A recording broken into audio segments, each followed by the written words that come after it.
안녕하세요 여러분, 오지민 작가입니다. 오늘은 잠재의식에 관한 이야기 좀 해보고 싶어서 오늘 책을 하나 가져왔는데, 네, 허니문 이펙트라는 이 되게 예쁜, 남녀 간의 사랑, 관계를 이야기하는 것 같지만 결국에는 이것도 의식과 잠재의식을 다루고 있는 책이거든요.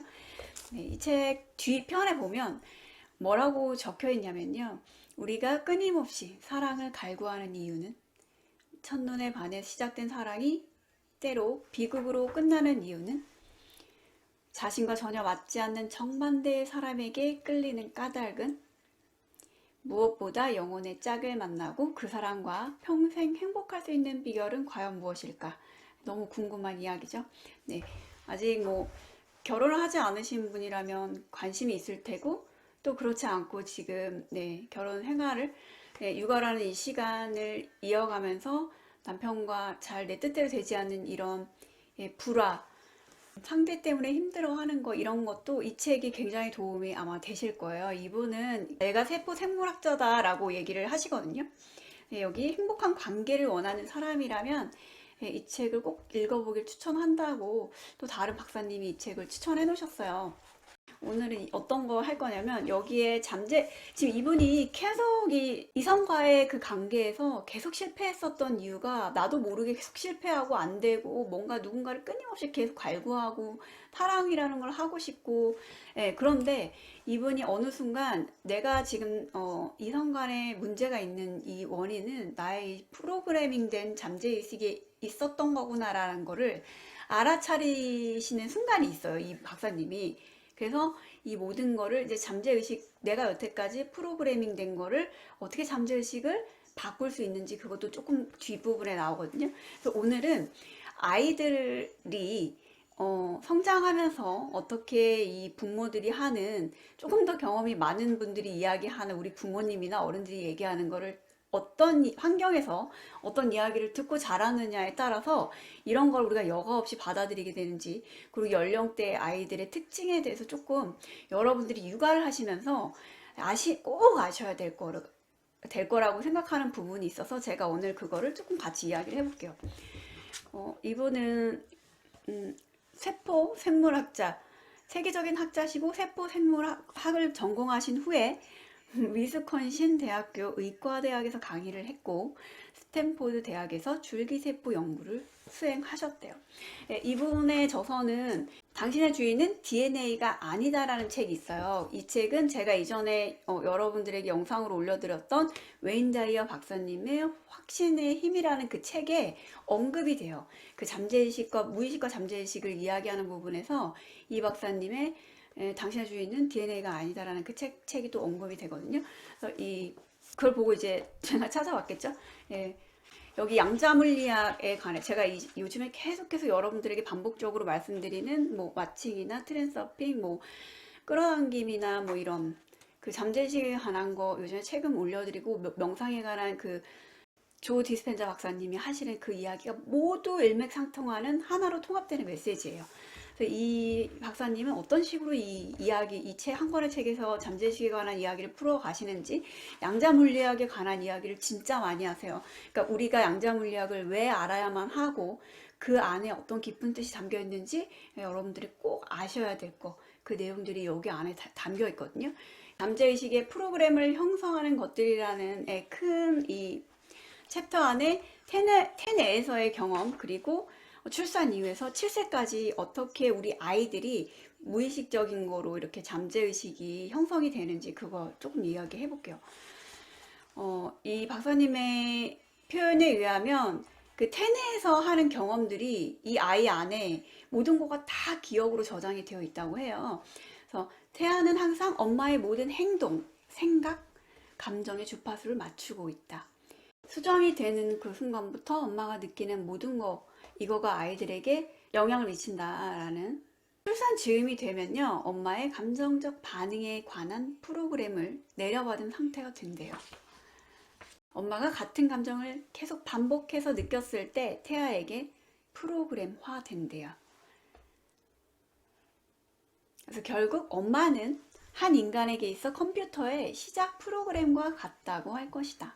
이런 이야기 우리 책에서 보면 되게 좌절하잖아요. 아, 나 이런 거 모르고 애 여태까지 이렇게 키웠는데 아, 애 진짜 내가 망친 거 아니야 이런 생각 많이 드시죠? 예.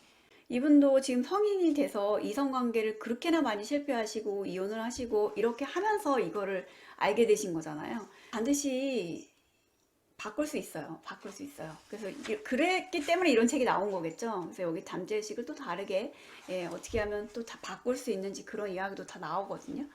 출산 이후부터 7세까지 관한 이야기를 좀 볼게요.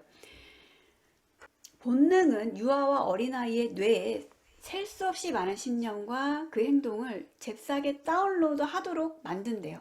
본능적으로 이 부모님들의 모든 거를 이렇게 다운로드 한다라는 얘기예요. 제가 그 머니룰이라는 책에서 아이들은 말을 하기 전에 이미 부모가 어떤 에너지를 쓰고 있고 어떤 에너지를 이렇게 방출하고 있는지 그거를 흉내내는 거를 배운다고 그런 문구를 제가 봤었거든요. 죄책감을 가지시거나 어떡하지? 막 이런 생각을 가지시면 안 됩니다.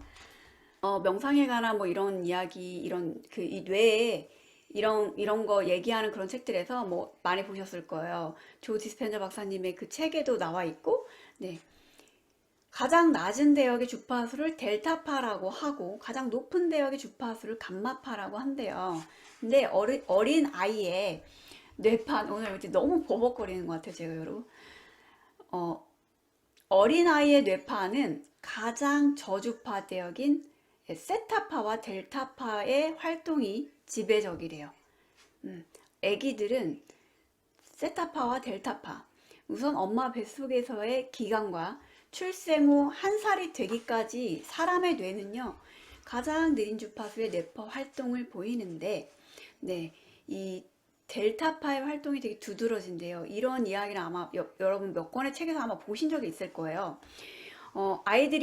신생아들이 하루 종일 자는 이유가 델타파 때문인 거예요. 성인에게는 델타파가 흔들어서 깨워도 못 일어날 정도의 깊은 수면에 빠져 있을 때 그 상태가 델타파. 네. 그런 경우가 델타파인 건데, 그 신생아 출생하고 한 살이 되기까지는 아이들의 뇌가 델타파의 상태이래요. 근데 2세부터 6세까지 아이들의 두뇌 활동은 세타파가 지배를 한대요. 이제 델타파에서 2세에서 6세가 될 때까지는 세타파로 이제 넘어가는 거죠. 세타파는 뭐냐면 주로 상상을 할 때 나타나는데, 이 나이 때 아이들은 무궁무진한 상상력을 발휘하면서 뇌도 같이 발달시켜 간다. 세타파가 대뇌를 지배하는 동안 아이들은 자기만의 세상에서 신나는 시간을 보내는데, 네, 이게 바로 아이들 우리 막 한 4살, 5살 정도 됐을 때 캐릭터나 이런 거에 깊은 몰입이 이루어지는 시기가 바로 이건 거예요. 상상이 이 뇌 전체를 막 지배하는 그런 시기인 거죠. 이 상태에서는 상상과 현실이 따로 구분이 되지 않는데요.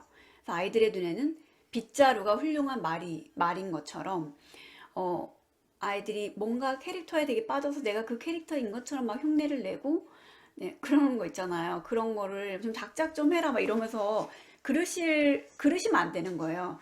아이들이 보이는 이런 행동 양상이나 이런 특성을 알고 있으면 아이들에게 무모한 기대를 하거나 좀 야단치거나 이렇게 질책하는 거가 훨씬 줄어들 수밖에 없다라는 거.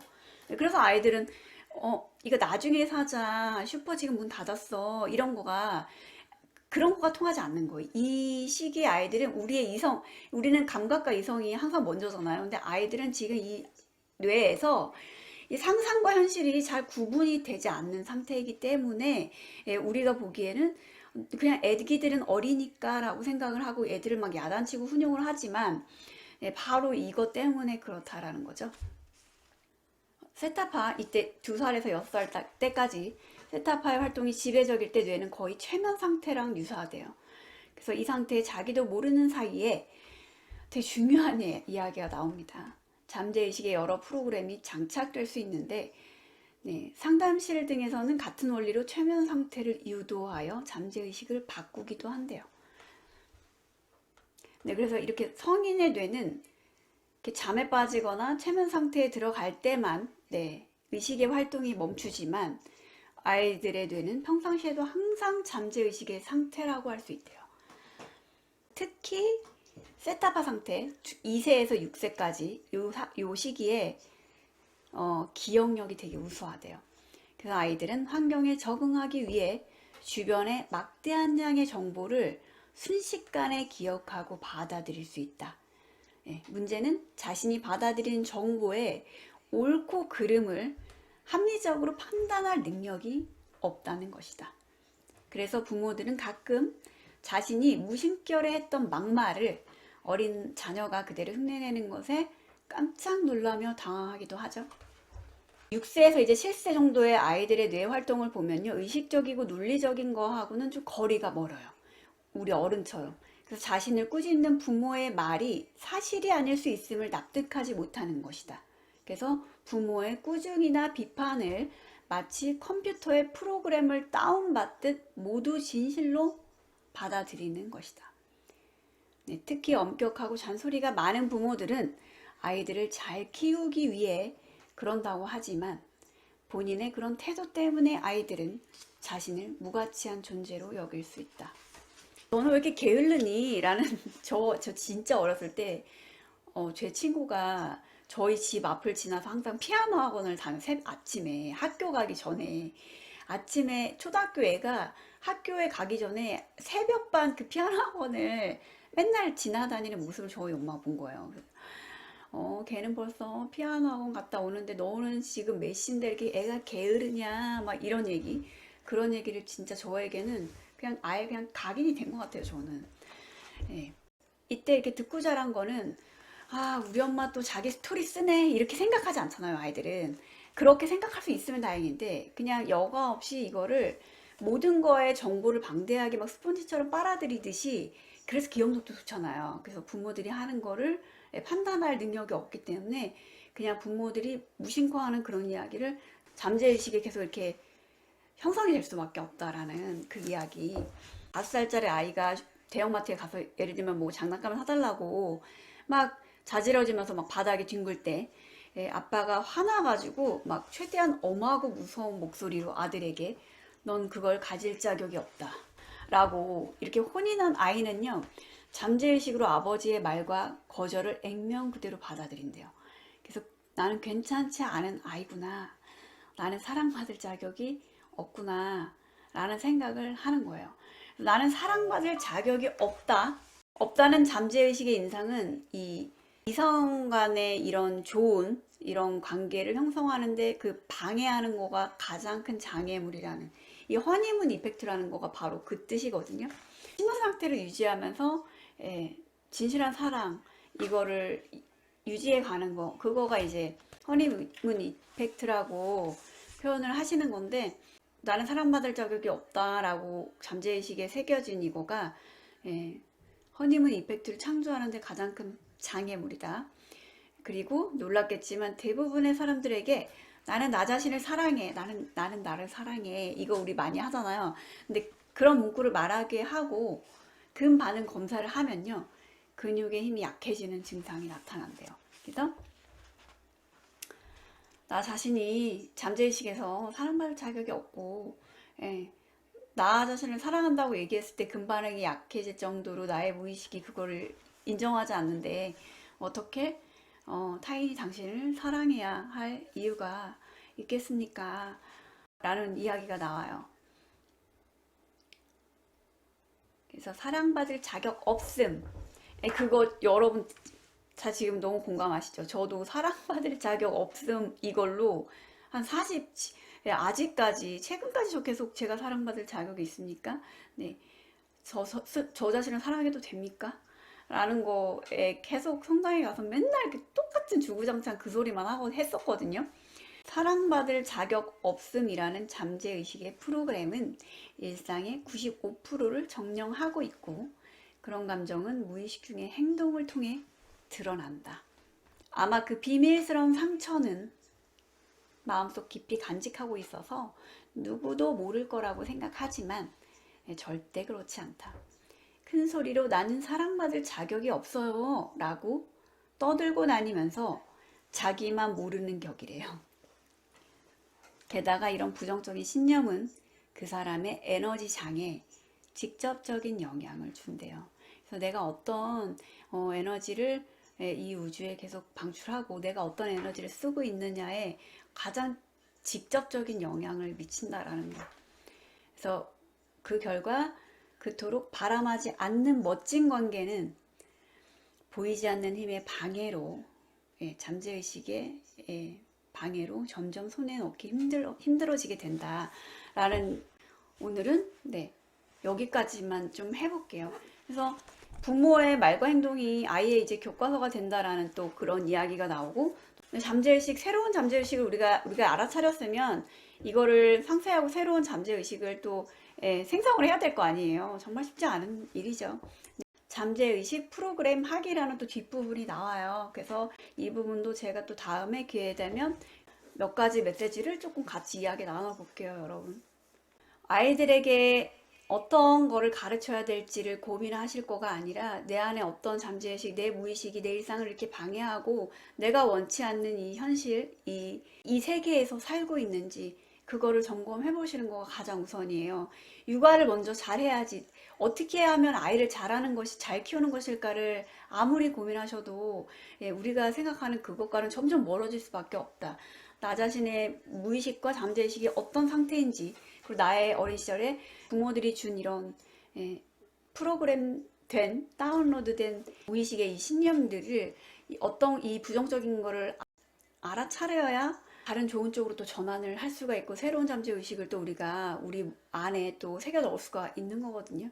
그래서 이런 거를 알아차리시는 거가 먼저고, 여러분들의 일상 안에서 아이들이 하는 이 특정 그 연령대의 행동, 이거는 내 아이기 때문에 이런 거가 아니라, 예를 들면 여러분 2세에서 제가 오늘 지금 말씀드린 내용을 들으시고 2세에서 6세 아이들에게 앉혀놓고 학습질 시키는 거, 집중력과 이런 거를, 몰입도를 노라는 거가 아무런 의미가 없다라는 걸 말씀드리고 싶어서 제가 이게 너무 중요한 이야기이기 때문에 오늘 이 메시지를 다뤘거든요.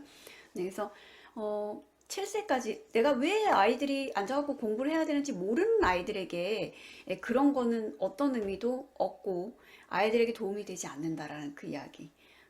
이 시기의 아이들을 너 이렇게 앉아갖고 숙제 빨리 하고서 할 거 하고서 놀아야지, 이런 얘기 우리 많이 하잖아요. 근데 내 아이가 집중력이 떨어져서가 아니라는 그 말씀.